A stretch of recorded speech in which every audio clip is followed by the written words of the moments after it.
जय माता दी। स्वागत है आपका मेरे इस चैनल माँ प्रमाणिक कृपा @अनीता धार्मिक ज्ञान पर। आज मैं आपको पुत्रदा एकादशी के महत्व और कहानी सुनाऊंगी। आप सब भक्तगण ध्यान से सुनिएगा। जय बोलिए श्री विष्णु भगवान की जय। धार्मिक मान्यता के अनुसार पुत्रदा एकादशी का व्रत भगवान श्री हरि विष्णु को समर्पित है। इस व्रत को श्रद्धा पूर्वक करने से भगवान विष्णु की कृपा प्राप्त होती है और संतान सुख, परिवार की सुख शांति तथा मनोकामना पूरी होती है। इस दिन प्रातः स्नान करके स्वच्छ वस्त्र धारण करें, भगवान विष्णु और माता लक्ष्मी का पूजन करें, भगवान को पीले फूल, फल, तुलसी दल और अपनी श्रद्धा के अनुसार भोग अर्पित करें। दिन भर भगवान का विष्णु का स्मरण करें और संभवतः हो तो ओम नमो भगवते वासुदेवाय मंत्र का जाप जरूर करें। रात्रि में भगवान विष्णु की आरती करें और एकादशी की कथा का श्रवण करें। और भक्तों, यदि आप व्रत रख रहे हो तो अपने स्वास्थ्य और अपनी परंपरा के अनुसार व्रत के नियमों का जरूर पालन करें। अब आइए सुनते हैं श्रावण पुत्रदा एकादशी की पावन व्रत कथा, जिसका श्रवण करने से भगवान श्री हरि विष्णु की कृपा प्राप्त होती है। कथा श्रवण करने से पहले भगवान विष्णु के चरणों में अपनी मनोकामनाएं रखें और सच्चे मन से बोलिए ओम नमो भगवते वासुदेवाय नमः।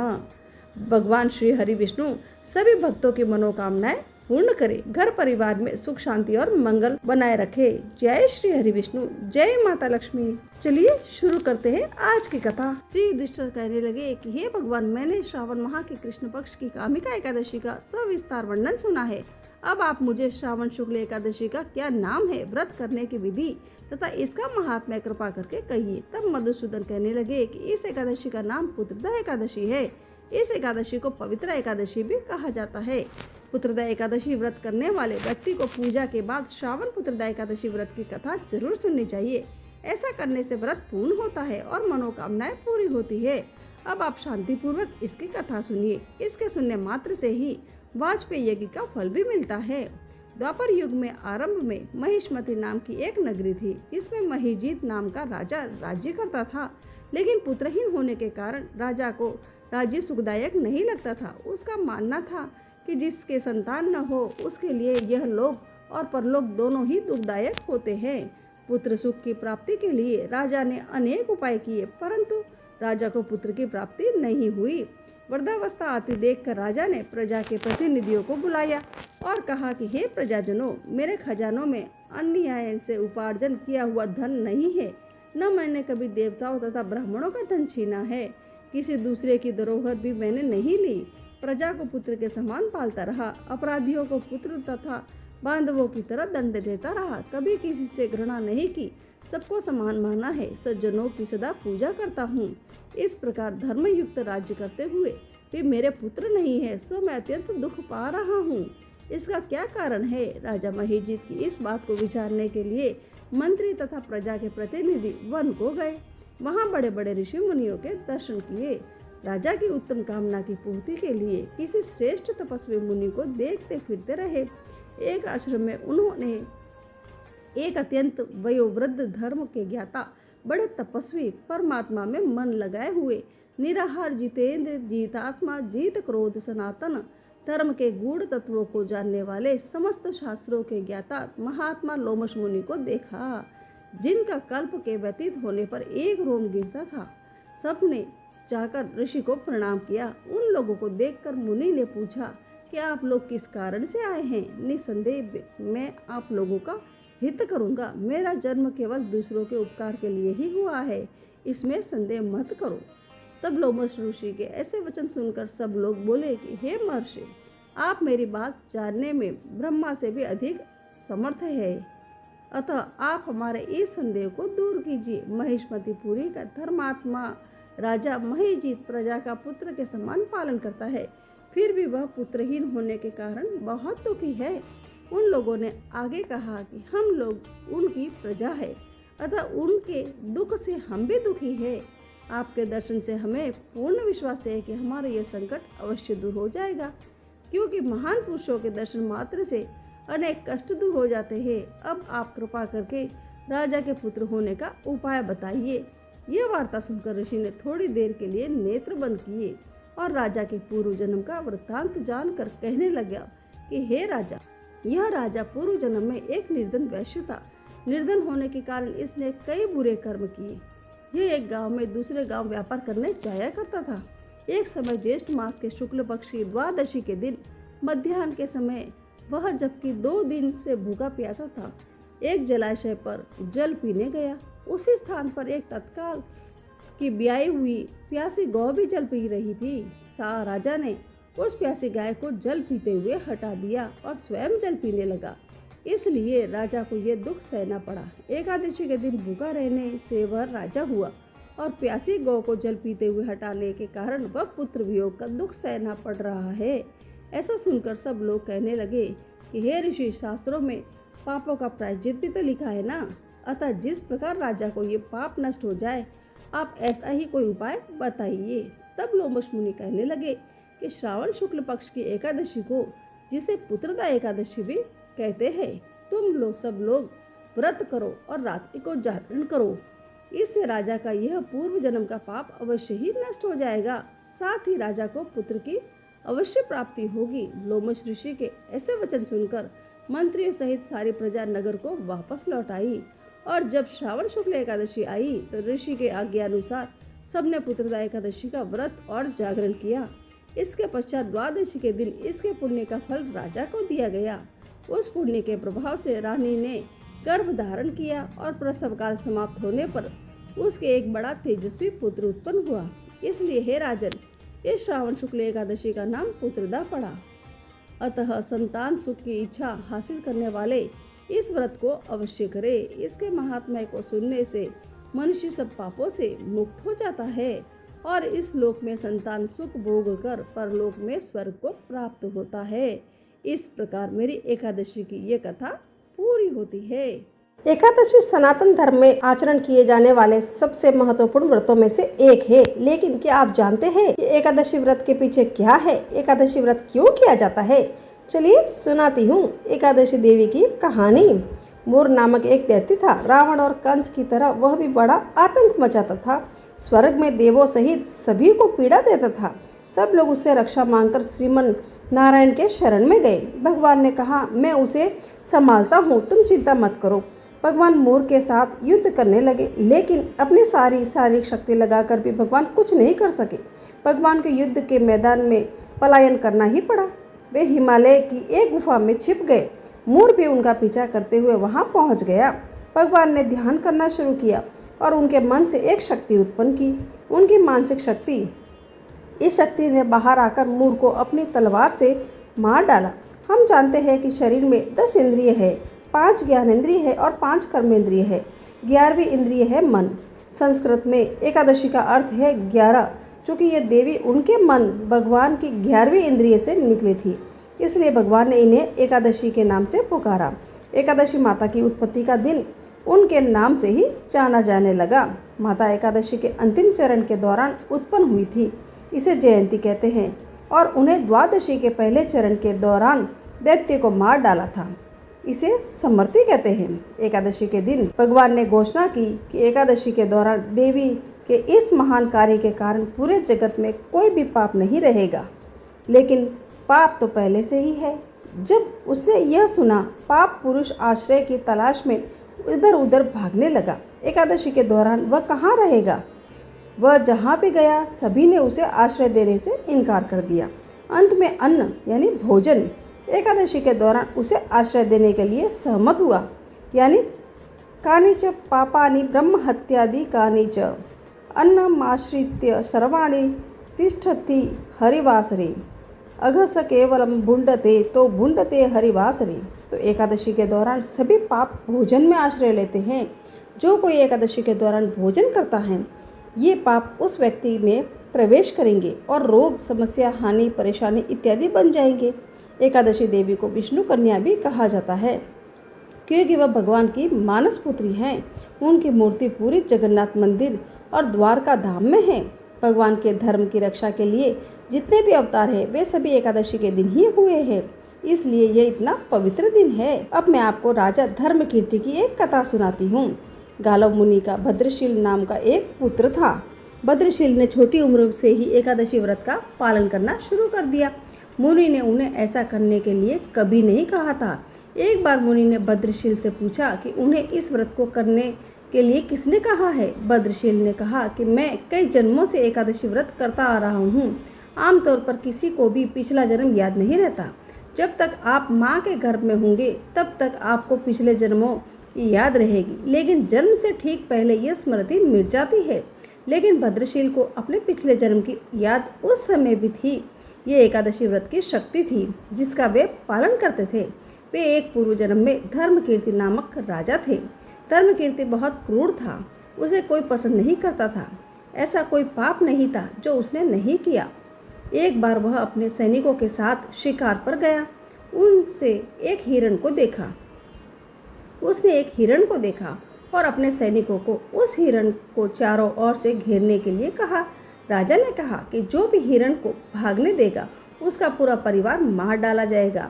हिरण ने यह भी सुना तो सोचा, बेचारे सैनिक, मैं उनमें से किसी को भी कुछ होने नहीं दूंगा। हिरण राजा के पास से निकल भागा। राजा ने हिरण का पीछा किया। सूर्यास्त होते राजा एक घने जंगल के अंदर फंस गया। हिरण कहीं दिखाई नहीं दे रहा था। राजा ने एक पेड़ के नीचे रात बिताई। उसने दिन भर में कुछ भी नहीं खाया था। उसे चारों ओर खतरनाक जानवरों ने गुर्राने की आवाज़ सुनाई दे रही थी। वह सो नहीं सका। राजा ने डर से ही श्री हरि परमात्मा से प्रार्थना करना शुरू कर दिया। फिर सुबह होते ही उसकी मृत्यु हो गई। यमदूत आए और उसे यमराज के पास ले गए। यमराज ने पूछा कि तुम लोग इन्हें यहाँ क्यों लाए हो? इनका स्थान तो वैकुंठ में भगवान महाविष्णु के बगल में है। लेकिन राजन, ये तो महापापी है। नहीं, वह सब पाप चला गया है। ये अब पवित्र है। जिस दिन उनकी मृत्यु हुई वह एकादशी थी। उन्होंने दिन भर उपवास किया और रात में जागते हुए भी श्री हरि का स्मरण किया। उनके सारे पाप दूर हो गए, वे पवित्र हो गए हैं। यमराज ने स्वयं एक स्वर्ण रथ बुलवाया और राजा को वैकुंठ भेज दिया। जब लोगों को इस बारे में पृथ्वी पर पता चला तो वे सभी एकादशी का पालन करने के लिए और अधिक उत्साहित हो गए। भक्तों, यदि आप प्रतिदिन तुलसी माता के पास दीपक जलाती हो तो आज की यह कथा आपके जीवन की दिशा बदल सकती है, क्योंकि यह केवल एक धार्मिक परंपरा नहीं बल्कि स्वयं भगवान श्री कृष्ण द्वारा बताया गया ऐसा रहस्य है जो सौभाग्य, सुख, समृद्धि और पति की दीर्घायु से जुड़ा हुआ है। कहा जाता है कि एक बार द्वारका नगरी में देवी सत्यभामा के मन में एक जिज्ञासा उत्पन्न हुई। उन्होंने देखा कि स्वयं भगवान श्री कृष्ण प्रतिदिन तुलसी माता को जल अर्पित करते हैं और देवी रुक्मणी सायंकाल समय तुलसी के पास दीपक प्रज्वलित करती है। यह दृश्य देखकर उनके मन में प्रश्न उठा कि आखिर तुलसी के पास दीपक जलाने का ऐसा क्या महत्व है कि स्वयं भगवान और माता रुक्मणी भी इस नियम का पालन करते हैं। एक दिन अवसर पाकर सत्यभामा जी ने भगवान श्री कृष्ण से विनम्रता पूर्वक पूछा कि हे स्वामी, आप प्रतिदिन तुलसी को जल क्यों अर्पित करते हैं और माता रुक्मणी तुलसी के पास दीपक क्यों जलाती है? इसके पीछे कौन सा दिव्य रहस्य छिपा है? कृपा करके मुझे इसका महात्म्य बताइए। तब भगवान श्री कृष्ण मुस्कुराए। उनके मुखमंडल पर अद्भुत तेज झलक रहा था। उन्होंने कहा कि हे प्रिय सत्यभामे, तुमने अत्यंत महत्वपूर्ण प्रश्न किया है। तुलसी कोई साधारण पौधा नहीं, वह स्वयं देवी लक्ष्मी का स्वरूप है और भगवान विष्णु को सबसे अधिक प्रिय है। जो मनुष्य श्रद्धा से तुलसी को जल अर्पित करता है उसके घर में सुख, शांति और समृद्धि का वास होता है। और जो स्त्री प्रतिदिन सायंकाल समय तुलसी माता के समीप दीपक जलाती है उसके जीवन से अनेक प्रकार के संकट दूर हो जाते हैं। फिर भगवान श्री कृष्ण बोले कि आज मैं तुम्हें एक ऐसी कथा सुनाने जा रहा हूँ जिसे सुनने मात्र से मनुष्य के अनेक पाप नष्ट हो जाते हैं। यह कथा एक ऐसी पतिव्रता स्त्री की है जिसने अपने अटूट विश्वास, तुलसी माता की कृपा और धर्म के बल पर स्वयं मृत्यु को भी पराजित कर दिया था। यह सुनकर देवी सत्यभामा श्रद्धा से भगवान के चरणों के समीप बैठ गई और बोली कि हे नाथ, मैं इस कथा को पूर्ण ध्यान और श्रद्धा के साथ सुनना चाहती हूँ। कृपा करके मुझे वह पवित्र कथा सुनाइए। तब भगवान श्री कृष्ण ने कहना आरंभ किया। बहुत समय पहले मध्य प्रदेश में श्याम शर्मा नामक एक वैश्य अपनी पत्नी के साथ रहता था। उसके पास धन, दौलत, वैभव और ऐश्वर्य की कोई कमी नहीं थी। नगर के लोग उसे अत्यंत सम्मान की दृष्टि से देखते थे। उसके भंडार सोने चांदी से भरे रहते थे। नौकर चाकर उसकी सेवा में लगे रहते थे। परंतु इतना सब कुछ होते हुए भी उसके जीवन में कुछ ऐसा अभाव था जो उसे दिन रात भीतर से तोड़ रहा था। वह अभाव था संतान सुख का। समय बीतता गया लेकिन उसके घर में कभी किसी बच्चे की किलकारी नहीं गूंजी। जब भी वह किसी दूसरे के आंगन में खेलते हुए बच्चों को देखता तो उसका हृदय पीड़ा से भर उठता था। उसकी पत्नी भी अक्सर अकेले में बैठकर रोया करती थी। दोनों ने अनेक उपाय किए, दान पुण्य किया, यज्ञ करवाए, तीर्थ यात्राएं की, लेकिन उसकी गोद सूनी रही। उन्हें क्या पता था कि उनके वर्तमान दुख का कारण उनके पिछले जन्म का एक ऐसा पाप था जिसका दंड उन्हें इस जन्म में भुगतना पड़ रहा था। उन्हें क्या पता था कि उनके वर्तमान दुख का कारण एक दिन दुखी होकर श्याम शर्मा महान ऋषि वशिष्ठ के आश्रम में पहुंचे। उनके चरणों में गिरकर उन्होंने कहा कि हे मुनिवर, मेरे पास धन है, सम्मान है, सुख है, सुविधा है, लेकिन संतान नहीं है। कृपा करके बताइए कि ऐसा क्यों है। ऋषि वशिष्ठ ने अपनी दिव्य दृष्टि से उनके पूर्व जन्म का रहस्य देखा और गंभीर स्वर में बोले कि हे वत्स, पिछले जन्म में तुमने एक भूखी और प्यासी व्याकुल गौमाता का अपमान किया था। वह अपने नवजात बछड़े के लिए भोजन खोजती हुई तुम्हारे द्वार पर आई थी, लेकिन तुमने उसे दुत्कार कर भगा दिया। उसी दुखी गौमाता के श्राप के कारण तुम्हें इस जन्म में संतान सुख प्राप्त नहीं हो रहा है। यह सुनकर श्याम शर्मा के पैरों तले जमीन खिसक गई। उनकी आंखों में पश्चाताप के आंसू बहने लगे। उन्होंने हाथ जोड़कर कहा, हे मुनिवर, मुझसे बहुत बड़ा अपराध हुआ है। अब इस पाप का प्रायश्चित कैसे होगा। तब वशिष्ठ जी ने उन्हें पुत्रेष्टि यज्ञ करने, ब्राह्मणों को भोजन करवाने और गोदान करने का उपाय बताया। श्याम शर्मा ने वैसा ही किया। भव्य यज्ञ संपन्न हुआ। जब यज्ञ पूर्ण हुआ तो अग्नि की लपटों ने स्वयं अग्निदेव प्रकट हुए। उन्होंने कहा कि हे वैश्य, तुम्हें एक तेजस्वी पुत्र की प्राप्ति होगी, किंतु उसकी आयु केवल 18 वर्ष की होगी। यह सुनकर श्याम शर्मा प्रसन्न भी हुए और चिंतित भी, लेकिन उन्होंने ईश्वर की इच्छा मानकर उसे वरदान को स्वीकार कर लिया।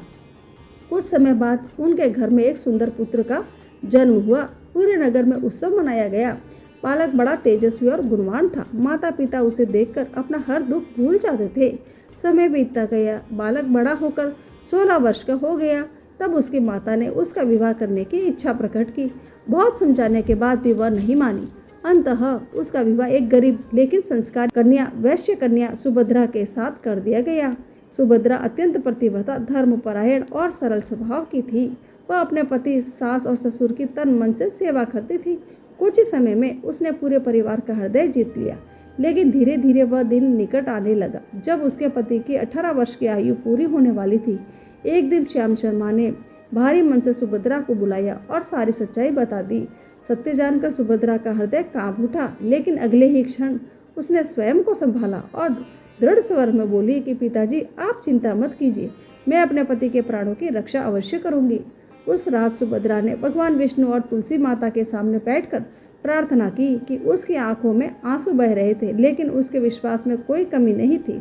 अगली सुबह वह स्नान करके तुलसी माता के पास गई। उसने श्रद्धा से जल अर्पित किया, चुनरी चढ़ाई और हाथ जोड़कर बोली कि हे तुलसी माता, आप भगवान विष्णु को प्रिय है। आज मैं अपने सुहाग की रक्षा आपके हाथों में सौंपती हूँ। उसी दिन यमराज ने अपने एक दूत को सुभद्रा के पति के प्राण लेने भेजा। जब यमदूत घर में प्रवेश करने लगा, तभी तुलसी माता ने उसका मार्ग रोक लिया। तुलसी माता बोली, यह स्त्री मेरी शरण में आई है, इसके विश्वास की रक्षा करना मेरा धर्म है। तुम इस घर में प्रवेश नहीं कर सकते। यमदूत भयभीत होकर वापस लौट गए। जब यमराज को यह बात पता चली तो उन्होंने दूसरा दूत भेजे, लेकिन सायंकाल सुभद्रा ने तुलसी माता के पास दीपक जला दिया और प्रार्थना की कि हे दिव्य ज्योति, आज मेरे सुहाग की रक्षा आपकी शरण में है। जैसे ही यमदूत घर में प्रवेश करने लगे, दीपक की लौ प्रचंड हो उठी। दीपक बोला, यह घर अब मेरे प्रकाश की रक्षा में है। यदि एक कदम भी आगे बढ़े तो मेरी अग्नि तुम्हें भस्म कर देगी। दूत फिर लौट गए। अब यमराज का क्रोध बढ़ गया। उन्होंने और अधिक शक्तिशाली दूत भेजे, लेकिन सुभद्रा ने घर के द्वार पर जल से भरा कलश रख दिया। जब यमदूत आगे बढ़े तो जलदेव ने उनका मार्ग रोक लिया। दूत फिर पराजित होकर लौट आए। इसके बाद सुभद्रा ने घर के सामने गौ माता को बांध दिया। उनसे अपने सुहाग की रक्षा की प्रार्थना की। जब यमदूत पहुंचे तो गौ माता उनके सामने अड़िंग खड़ी हो गई। उन्होंने कहा कि यदि इस घर में प्रवेश करना है तो पहले मेरे प्राण लेने होंगे। गौ माता के श्राप के भय से यमदूत कांप उठे और वापस लौट गए। अब यमराज स्वयं पृथ्वी पर आए। उन्हें सामने देखकर सुभद्रा से विनम्रता से उनके चरणों स्पर्श किए और उनकी स्तुति करने लगी। उसकी भक्ति, विनम्रता और प्रतिव्रता धर्म से प्रसन्न होकर यमराज के मुख से अनायास निकल पड़ा, सदा सुहागिन रहो पुत्री। बस यही वह क्षण था जिसने सब कुछ बदल दिया। सुभद्रा ने तुरंत हाथ जोड़कर कहा कि हे धर्मराज, आपने मुझे सदा सुहागिन रहने का आशीर्वाद दिया है। यदि आप मेरे पति के प्राण ले जाएंगे तो आपका आशीर्वाद असत्य हो जाएगा। यमराज कुछ क्षण मौन रहे, फिर उनके चेहरे पर मुस्कान आ गई। उन्होंने कहा कि हे कल्याणी, आज तुमने अपने पतिव्रत धर्म, अपनी श्रद्धा और अपने अटूट विश्वास से मृत्यु को भी पराजित कर दिया है। यमराज ने उसी क्षण उसके पति को 100 वर्षों की आयु का वरदान प्रदान किया। फिर उन्होंने घोषणा की कि आज से जो स्त्री श्रद्धा और विश्वास के साथ तुलसी माता को जल अर्पित करेगी, सायकाल तुलसी के पास दीपक जलाएगी, गौ माता का सम्मान करेगी और अपने घर में पवित्रता बनाए रखेगी, उसके घर पर मेरी विशेष कृपा रहेगी। इतना कहकर धर्मराज अंतर्ध्यान हो गए। सुभद्रा की आंखों से आनंद के आंसू बहने लगे। उसका पति सुरक्षित था, उसका सुहाग अक्षुण्ण था। उस दिन से तुलसी के पास दीपक जलाने की परंपरा और भी पवित्र मानी जाने लगी। भक्तों, इस कथा का संदेश केवल इतना ही नहीं कि तुलसी के पास दीपक जलाने से पुण्य मिलता है। इसका वास्तविक संदेश यह भी है कि जब श्रद्धा अटल और विश्वास सच्चा हो और मन पूरी तरह भगवान को समर्पित हो जाए तो स्वयं मृत्यु भी उस भक्त का कुछ नहीं बिगाड़ सकती, क्योंकि जहाँ तुलसी माता का वास होता है वहाँ भगवान विष्णु की विशेष कृपा होती है और जहाँ भगवान की कृपा होती है वहाँ असंभव भी संभव हो जाता है। भगवान श्री कृष्ण कहते हैं कि हे रुक्मणी, इस प्रकार से तुलसी के पास केवल दीप जलाने मात्र से ही मनुष्य को संपूर्ण पाप नष्ट हो जाते हैं। जो स्त्री नित्य शाम को तुलसी के पास दीपक जलाती है वह सौभाग्यवती होती है और उसके पूर्व जन्म के सभी पाप नष्ट हो जाते हैं। उसे सुख समृद्धि की प्राप्ति होती है।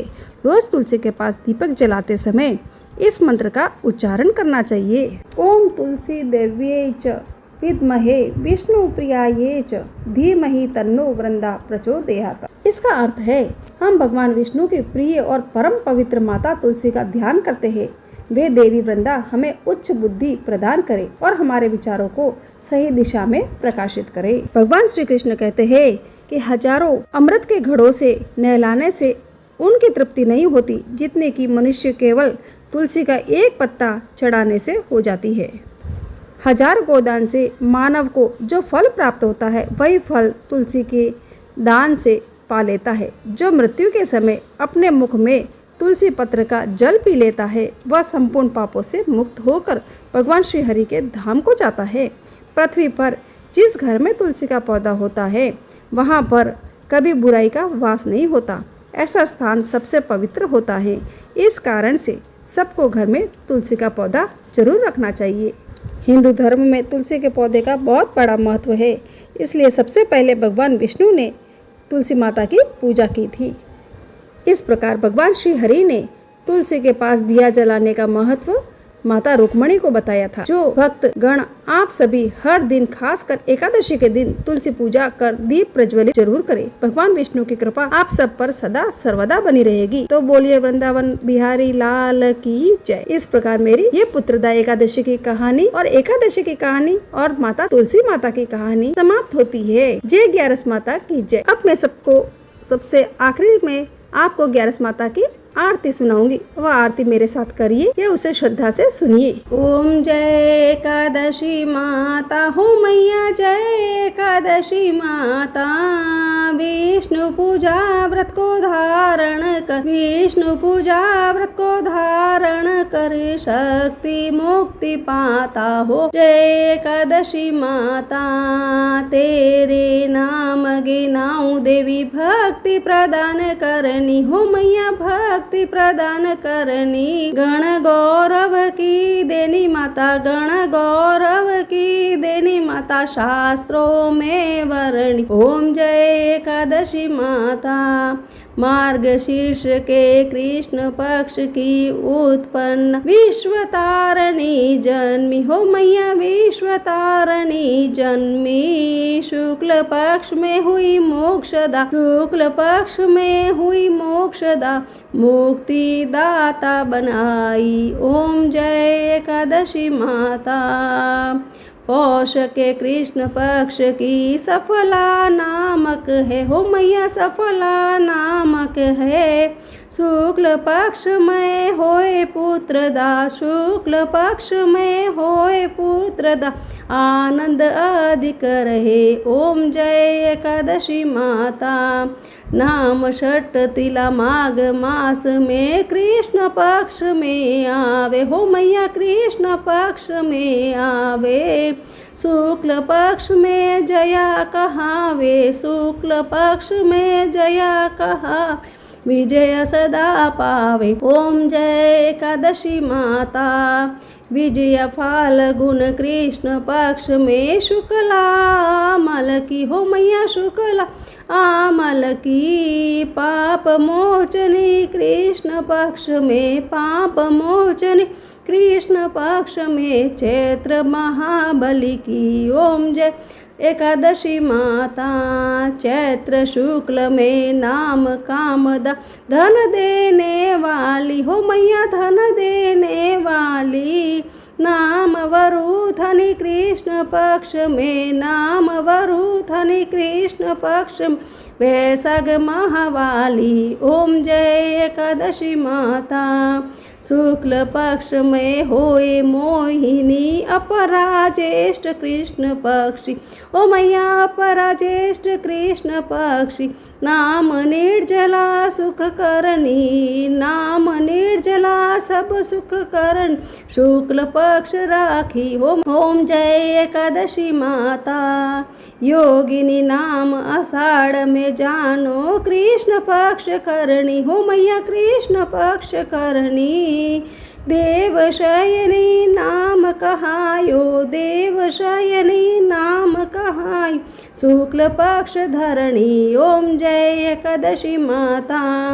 कामिका श्रावण मास में आवे कृष्ण पक्ष कहिए हो मैया कृष्ण पक्ष कहिए।